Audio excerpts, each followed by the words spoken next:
Сәлеметсіздер ме көрермендер, сіздермен бірге Шабыт подкасты. Бүгін біз өте маңызды тақырып қаржылық сауаттылық туралы сөйлесетін боламыз. Бүгін бізде қонақта қаржы сақшысы ойындарының жеңімпаздары Кадырбекова Айым, Оразбек Бекжан. Өздеріңізді таныстыра кетсеңіздер. Қайырлы күн. Мен 11 А сынып оқушысы Кадырбекова Айым. Жалпы қаржы сақшысы ойынының жеңімпазы 3-ші орын алған. 11 А сынып оқушысы Оразбек Бекжан, қаржы сақшысы ойынның қатысушымын. Сіздерге сұрақ қойып кетсем, сіздер үшін қаржылық сауаттылық дегеніміз не? Жалпы қаржылық сауаттылық дегеніміз ол ақшаны үнемдеп ұстау, жоспарлау және есептеп отыру деп санаймын. Мен үшін қаржылық сауаттылық ол ақшаны өзіне үшін пайдалы қолдану. Байқа, ойын сенің қаржыға деген көзқарасыңды қалай өзгертті? Жалпы осы ойын менің ақшаға деген көзқарасымды айтарлықтай өзгерткен болатын. Себебі ойын барысында сен тәуекелге бел байлау, қажеттілік пен қалауды ажырату деген сияқты заттарды үйренесің. Және ойын барысында мен ақшаға жай ойында берілетін нәрсе деп емес, жалпы дұрыс шешім қабылдау ресурсы деп қабылдадым. Және де осы табыс пен шығынның арасында тепе-теңдікті ұстауды қажет екенін түсіндім.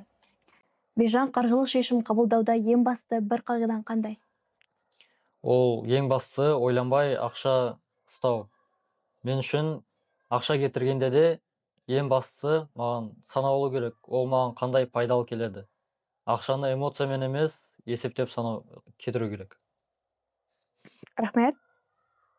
Айым, ақшаны басқаруда оқушылар жиі қандай қате жүреді? Менің байқағаным, кейбір оқушылар және ересек адамдар да көп қателіктер жібереді. Ол ең біріншісі импульсивті сатып алу, бүкіл трендтегі заттардың барлығын сатып алып, сосын айдың соңында ақша жоқ деп отырады.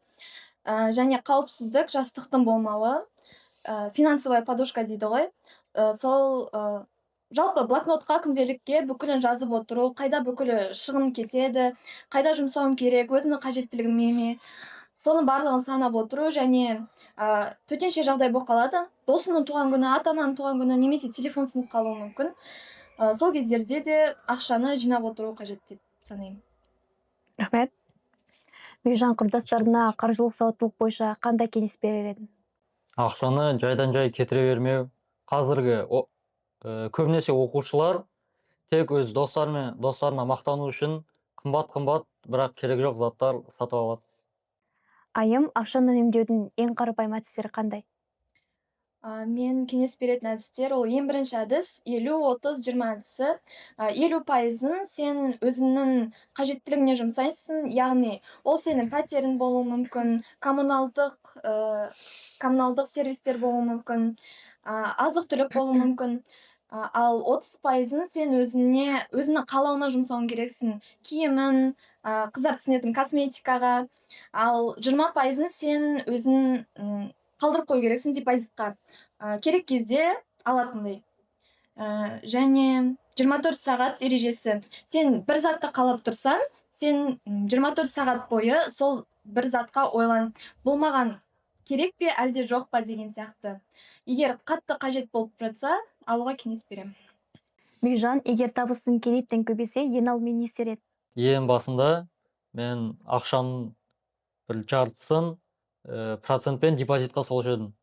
Сонда ол болашақта керек кезде мен қолдана аламын. Мысалы, болашақта білім үшін, немесе өзіме үй сатып алу үшін, отбасым үшін сақтаушы едім.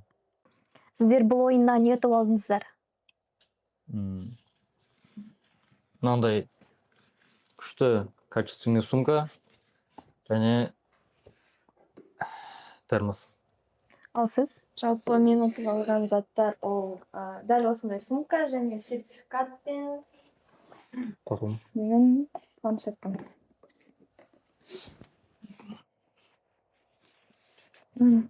Сонымен көрермендер, бүгінгі подкастымыз аяқталды. Бүгін біз ең маңызды нәрсені анық түсіндік. Ол қаржылық сауаттылық дегеніміз оны ақшаны дұрыс жұмсау, оны дұрыс табу, үнемдей білу және көбейте білу қабілеті. Егер де подкастымыз ұнаса, каналға тіркеліп, лайк басып, бөлісуді ұмытпаңыздар. Келесі подкастта көріскенше. Бүгін бізде қонақта қаржы шақсы. Бүгін бізде қонақта қаржы шақсы ойындарының жеңімпаздары. Қаржы сақшы ойыннан жай сертификат аламын.